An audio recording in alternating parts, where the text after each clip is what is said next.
Now, on a happier note, I suppose I should wish you all a very happy International Women's Day. But what does that even mean?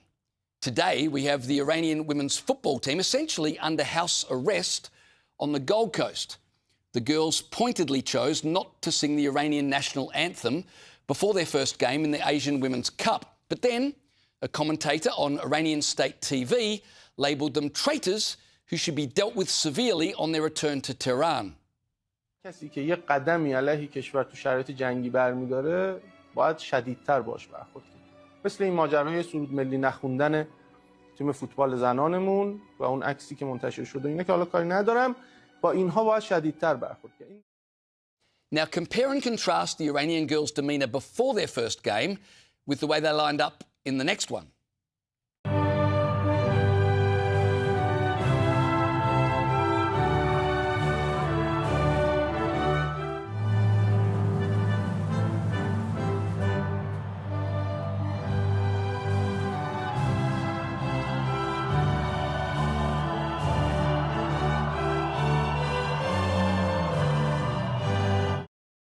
It's amazing how having state TV call for your imprisonment, or worse, changes one's demeanour. And feminists here complain about, the gender pay gap. Victorian Labor MP Sonia Terpstra was all aglow with International Women's Day enthusiasm. She tweeted, "With more women at the decision-making table, better decisions are made.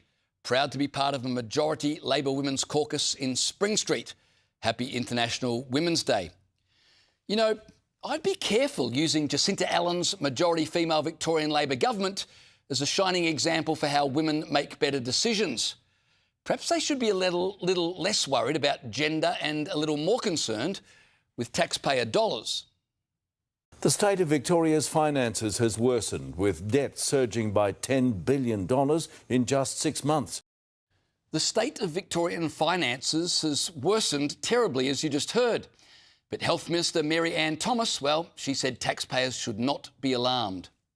Our government has made significant investments in productive infrastructure right across the state.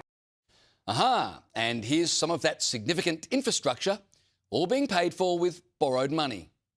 We believe that every cent that is invested in women's healthcare is money well spent. Praise for the $22 million package that delivers free sanitary items. Knowing that there are 1,000 vending machines and more to come is an absolute dream come true for us.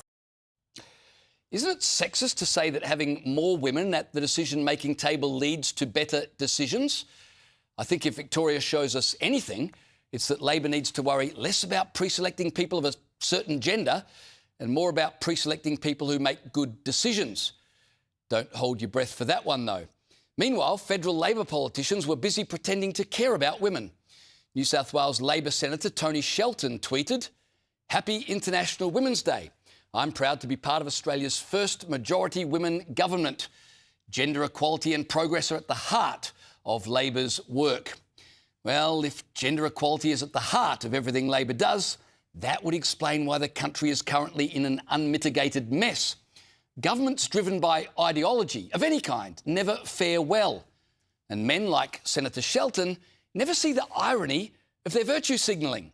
He's proud to be part of Australia's first majority women government. Well, OK, but that majority would be even larger if he wasn't taking a woman's spot. Think how much prouder he could be if he resigned for a woman. But of course, he doesn't, because International Women's Day only goes for 24 hours. He was the PM today. Happy International Women's Day, Australia. Progress for women doesn't happen by chance, it happens by choice. If only Labor would choose to fix the Sex Discrimination Act that they rewrote under Julia Gillard so that men could legally identify as women.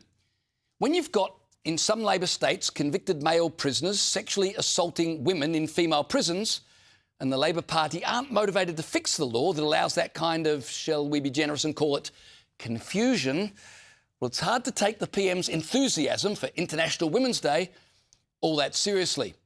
Of course, virtue signalling is not confined to Victoria or to Canberra. I give you the United Nations. Women's rights are human rights. And investing in women and girls is one of the surest way to make the world a better place. Oh, of course. And along with that video, the UN General Secretary tweeted this. Worldwide, women hold just 64% of the legal rights enjoyed by men.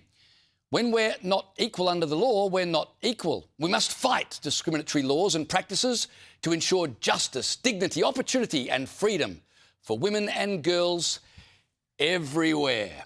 Well, how are we supposed to take the UN's commitment to women's rights everywhere seriously when just last month a spot on the UN's Human Rights Council's Advisory Committee was given to Iran? Which brings us neatly back to the Persian women currently being held as prisoners on the Gold Coast. Just imagine if on International Women's Day they were able to escape the totalitarian gaze of their Islamic Republic minders and defect to Australia. That would be an International Women's Day worth tweeting about.